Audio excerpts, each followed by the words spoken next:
football game. He's not a football lad, so we're not going there. Let's look at other matters, and of course, coming back to the recovery from COVID. Labour today forced a vote in the House of Commons calling on the government to take urgent action to secure Britain's economy through the worst economic crisis of any G7 nation by protecting family and their finances, supporting jobs and businesses. Details now from Shadow Chancellor Annalise Dodds, who joins me. What an appropriate day, because you will, I'm sure, have already had sight of the jobless figures from about 2 hours or so ago. What are you and your colleagues proposing? Good morning to you. Good morning. Yes, that's right. We did have those new figures through today, which indicate that 1.74 million people already are unemployed. Unfortunately, it does look like those predictions of an additional million people becoming unemployed may well come to pass. And really, we're saying to government, please act urgently. We are in the middle of a jobs crisis right now. We shouldn't be, for example, yet again having changes to restrictions announced without clarity about business support. That happened yesterday. Businesses still not knowing, for example, pubs, restaurants, whether they'll be covered by that business rates holiday, whether they'll have access to furlough while they're still closed. We shouldn't be in that situation. So yes, we are forcing that vote today to try and get that clarity. Let me ask you the plan, or route map as the government calls it. What worked for you yesterday? What gave you cause for concern, Annalise Dodds?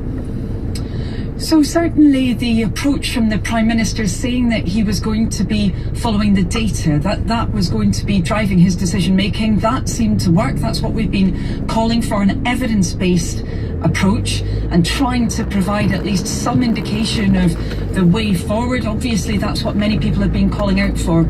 I would say we were concerned about some other aspects, though. We were concerned about the situation for self-isolation. Most data currently suggests only about 3 in 10 people who need to self-isolate are doing so, but a little bit of a change in some of the support from the Prime Minister yesterday. Not, again, a lot of clarity on that either, though, and I would say that issue of business support is still one that's wide open. Is it taking too long to get the public and other industries? Well, I mean, ultimately, many businesses I know, having heard those announcements, while they will have welcomed some of the certainty that's provided, they will have been very concerned about the fact that they'll have more weeks not being able to be open. Of so course, would you try to bring them back earlier, Annalise Dodds, the pubs and the restaurants and the bars? I think that the core thing that government must aim at, Nick, is that these changes are irreversible. Right. You know, once we've seen the lifting of those restrictions, we cannot see their reimposition. We can't have a situation like we had in the autumn, where in theory we'd seen reopening and then restrictions reimposed. I think from the businesses that I'm talking to, that's really the most important thing for them. You know, they recognise there may have to be restrictions for, you know, a continued period, but at least let's make sure that they don't have to be put back in place again. Thanks for your time. I hope we speak ahead of March the 3rd, of course, when we'll be hearing from your opposite number, the Chancellor, Annalise Dodds, who's the Shadow Chancellor. 2 minutes before 9 is the time. I want to make sure we get Stephen, who's been hanging on the line. Stephen, in Bushy, the government plans, how did they strike you? I'm very pleased with Boris's roadmap, and I'm just, why do you call it a roadmap? Call it a plan? Roadmap plan, it's similar. Old-fashioned and good morning to you, sir. People say we should have the pubs open and we should have other things perhaps open a little quicker. My main concern is how they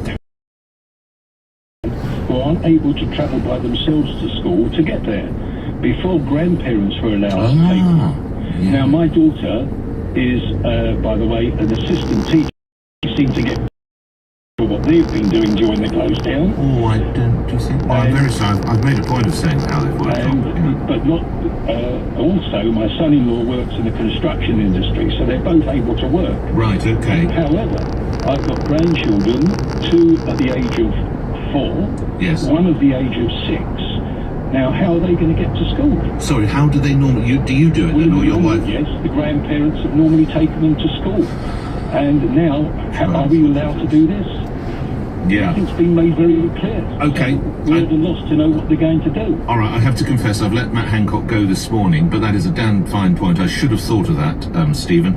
Please stay tuned. I guarantee they'll put up another heavy hitter this week, and certainly in the run. And I will make a point of asking that question on your behalf, Stephen, because it's very important, not just for you and, of course, your wife as grandparents, but there'll be grandparents up and down the whole country, not just England, up and down the whole of the United Kingdom, who do a fantastic job collecting, ferrying And of course, after school, maybe that couple of hours or whatever before mum or dad can come round. So, yeah, it's on the agenda, Stephen. Sorry, should have done it, will do. Can I say thank you? Look after the family and your grandchildren. We will come back to that plan that we heard from Boris Johnson. You know, the crocus of hope is poking through the frost, and spring is on its way, both literally and metaphorically. And for whom the bells toll. To Washington, 500,000 people more than died across the whole of the United States. A report from America after the 9 o'clock news.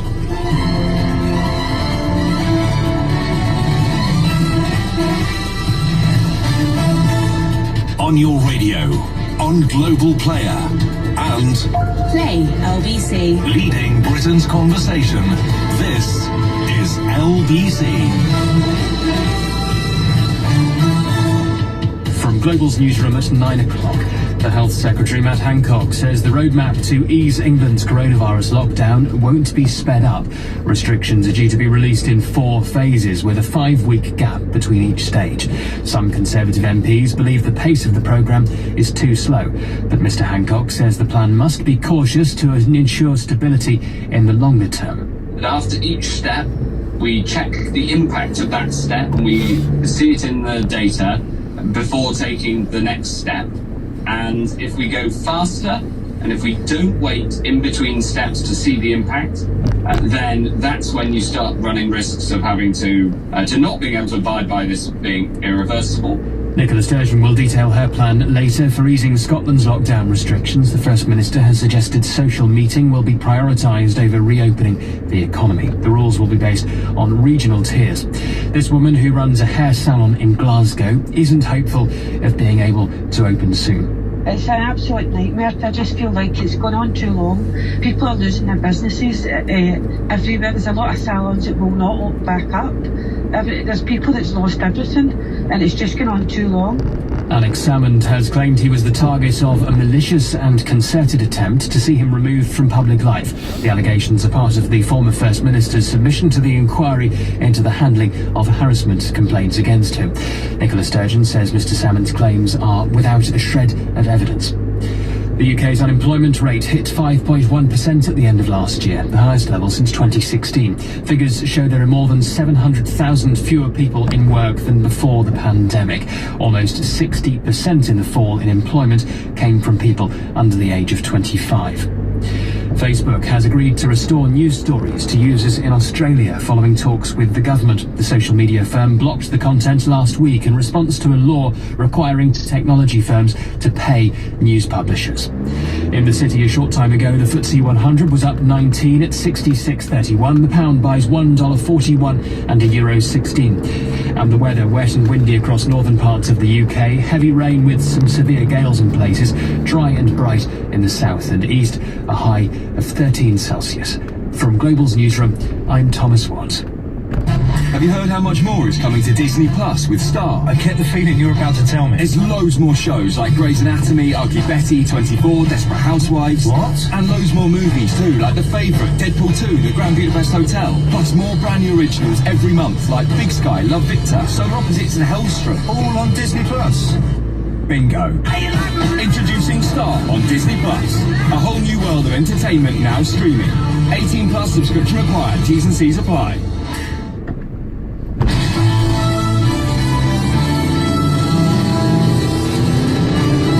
This is LBC from Global, leading Britain's conversation with Nick Ferrari at breakfast. Morning, 3 minutes after 9 is the time on Tuesday, February the 23rd. The end is in sight, but it's a long way off. 118 days and counting. We'll come back to that conversation. Look at it through the eyes of more businesses, though. We'll be including a gym owner and a hairdresser in the next roundup. In a related story, but elsewhere, to the United States, where the bells tolled 500 times in Washington yesterday for more than 500,000 Americans who've lost their lives. We'll give you details on that. And back to the conversation I had with the government's chief pandemic modeller, reporting in to say, speaking in a professional capacity, Professor Graham Medley. I asked him, given that the deadlines are starting to roll up and foreign travel will hopefully be permitted, where might he be going on holiday this year? I'm not. I didn't last year and I won't next year, and we have to see. Whilst we're doing very well with the vaccine in this country, other countries are not doing so well. Nick Ferrari at breakfast. 045 6060 973. Text 84850. Nick Ferrari at breakfast on LBC. I just wonder whether, if that is the chief, and he's speaking personally, but he's in charge of modelling for the Prime Minister, that gives you an insight to what he experiences. Of course, I understand why the Professor didn't travel last year. I'm surprised that, unless he doesn't like foreign travel, that he's not travelling. That he's just written off next year already. Lord above, we're not even through February yet. That's later in the show. Now, in part, of course, it plays into what we're going to talk about now, actually. We were all listening to our radios, or, of course, watching TV, as the Prime Minister stood up in the House of Commons to spell out exactly what this plan to lift ourselves out of lockdown will look like. Those baby steps upon which we embark. They talked about it being irreversible. It will be the last of the lockdown. So LBC decided to sit with 3 business owners and watch it through their eyes and record their interactions in the style of that great... all aware their futures could be hanging in the balance. This is how they reacted. Hi, I'm Enzo.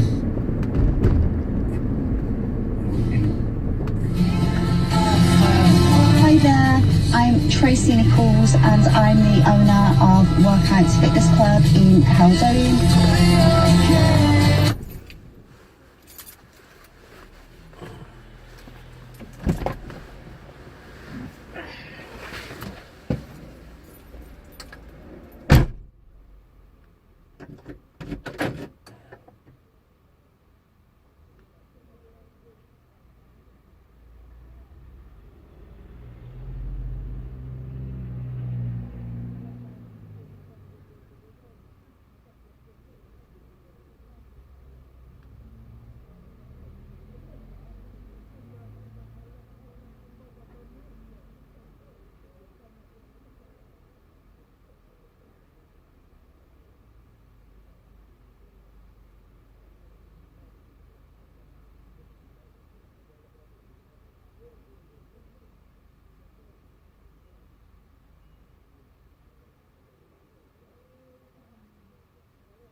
For retailer, for high street retailers, as opposed to online retailers that don't pay those things and have been open. I mean, this is just such a disparity between these two sides of the business world. We really need to carry on those rates, race holiday or the rates home.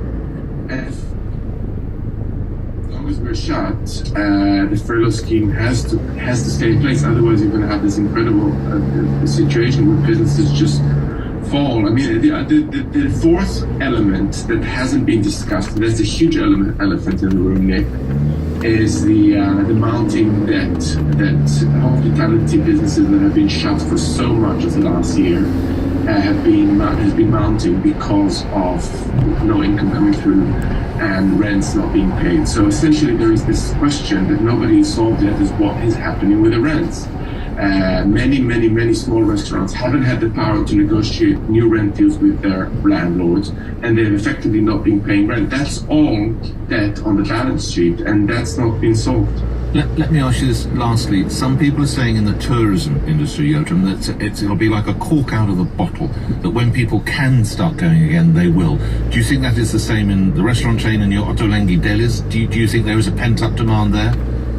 Delis have been open, so that and they're still open, and people can order and deliveries, etc. I mean, we sell nationally now, but restaurants, yes, I think there's a huge pent-up demand. And we saw it last August with the Eat Out to Help Out scheme. People just came out in droves and had a great time. And I'm sure this will be coming as soon as we're allowed to open, as long as they stick to the words. I mean, that's the one thing we want to know, that it's May 17th, and then we reopen, and then we don't shut again, because that costs a lot of money, this opening and shutting. Of course. Good speaking with you. Thank you. Let's speak again soon. Good luck to you and all your colleagues. Joachim Ottolenghi, chef, restaurateur, co-owner of Six Ottolenghi delis, which are still trading, I'm sorry, but the restaurants, of course, he also has restaurants as well. Let's come to another sector, key sector, and this is the gym and fitness sector. Humphrey Cobbold is CEO of Pure Gym. That's the nation's largest gym operator with more than 290 gyms and more than 1 million members.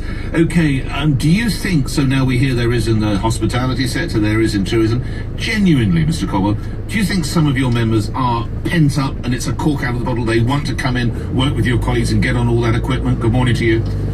Yeah, good morning, Nick. Well, look, we saw very healthy return rates when we reopened after the first lockdown in July, August last year, which was really reassuring.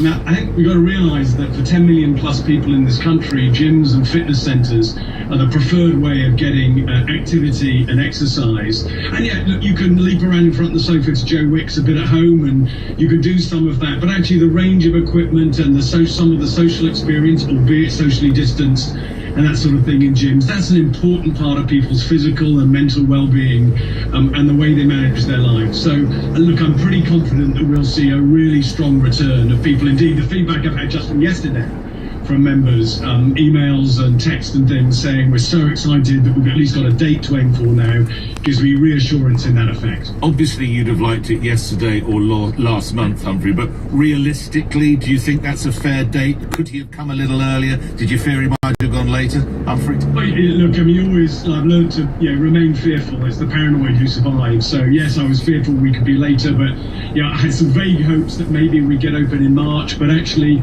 we'll settle for mid-April. With the attention now, Nick, has to turn, as Jocelyn was saying so clearly there, to the support that government offers businesses that have been closed, will have been closed for 8 months. Well, I was going to say, so you locked down on March 23, you open on April 12, so it's virtually 52 weeks. Well, we've been open a bit, we've been closed for 8 months out of 12 months. 8 months. That's cost us as an operator, it's costing us £500,000 a day at the moment to be closed. So the 48 days till we reopen, I've got to write a cheque for £25 million for that time period. And the government has helped in terms of furlough, and we're very grateful for the rates cut, but beyond that, to be honest,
LBC Travel, I'm Joanne Webb. If you need to make a journey, do be aware in Cambridgeshire, the A14 remains closed westbound at junction 16 at Kimbolton. It's after a lorry overturned and there are delays of around 5 miles on the approach. Now, these restrictions on the M48 Severn Bridge do continue westbound because of the strong winds. In Shoreditch, there are delays in London because Commercial Street stays closed southbound after an accident.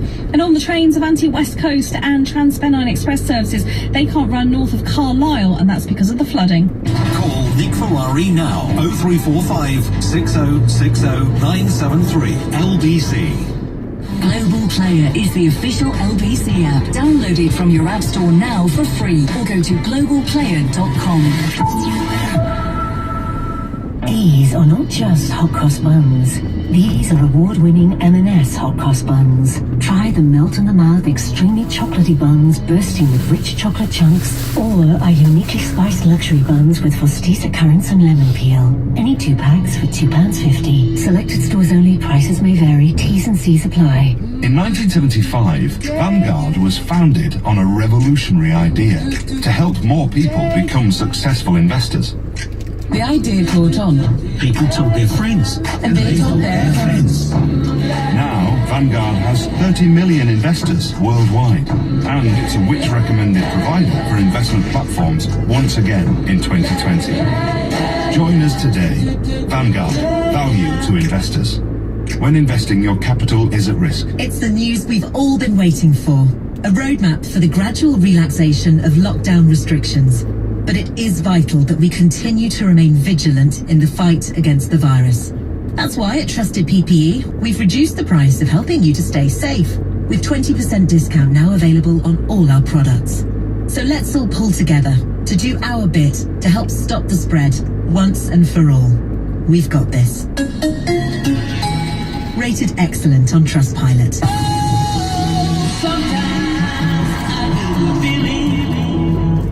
It's no surprise when all cars from Hey Car come with a warranty. And Hey Car offer a 10-day money-back guarantee. All with free contactless delivery. Hey, buying a car never felt so good. Search Hey Car to find yours.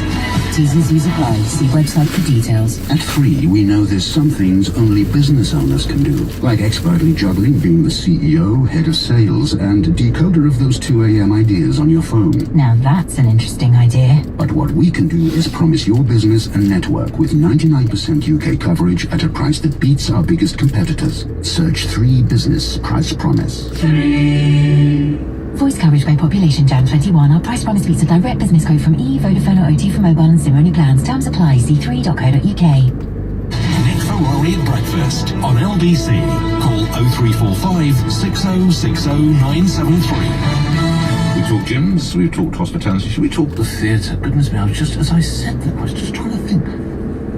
How terrible. I used to go, golly, certainly once every other week, really, it seemed. I can't remember the last time. How awful. So, their day at the earliest, which was a bit like those best before days, there's no sell-by dates. At the earliest, they come in on May the 17th. Sports venues, theatres, allowed to open with reduced capacity, it says here. Let's turn to some professional in this field. Nika Burns is chief executive of NIMAX Theatres. They own the Apollo, Duchess, Gallic, Lyric, Lyric, Palace and Vaudeville Theatres. That's quite an estate. And joins me now. Okay, as the news hit you, your reaction. Good morning. Well, I was absolutely delighted and totally surprised. We opened with social distancing and reduced capacity. Lockdown 1 after that, lockdown 2 after that again, and now we're very much looking forward to opening again. Now, they talk about reduced capacity, Nika. What does that mean? Have you been told yet, or do you have to interpret that yourselves? Well, we are assuming at the moment, until we hear otherwise, that it's on the same basis as we were able to open in December, which was a maximum amount of seats and at 50% capacity, with all the COVID secure measures, which we all know how to do now. So that's upside. We know how to do it. And I had around 25,000 customers through our 6 theatres in the 10 days that we were able to open. And the good thing is that we've had a lot of feedback, we've done a survey, and they've said that they felt very safe. because we're desperate to open, but we're also responsible. And I agree with what the Prime Minister says about cautious and irreversible. So we want to open and we don't get foot wrong so that we can carry on the roadmap to opening fully. And the real issue is that I can open my theatres because they're smaller. But if you've got a really big show, like a Hamilton or Mary Poppins or about Harry Potter, The Cursed Child, who's at My Planet Theatre, you can't open those big shows until there's certainty and until full capacity, because they just can't work on that basis. It's too expensive. If we look elsewhere in the world, Nika, what is the situation, say, in Broadway or some European countries where they have healthy theatre offering? Well, Broadway's not intending to open at the moment until the autumn. Really? We've been ahead, and that's also, I think, part of how we can do smaller shows in the UK, and the fact that, I had interim programming. I couldn't bring all my shows back, but I could find very good shows that were smaller and less expensive to put on with social distancing.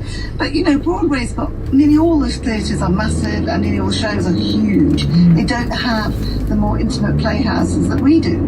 So we're now working at NIMAX on a reopening plan to reopen all 6 theatres starting on the 17th of May and rolling them all out. I can't wait.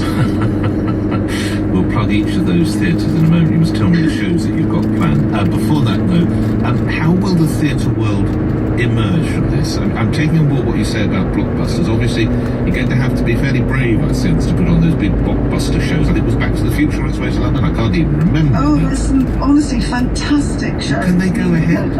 No, not until we can open at full capacity. Right. And they need to have planning.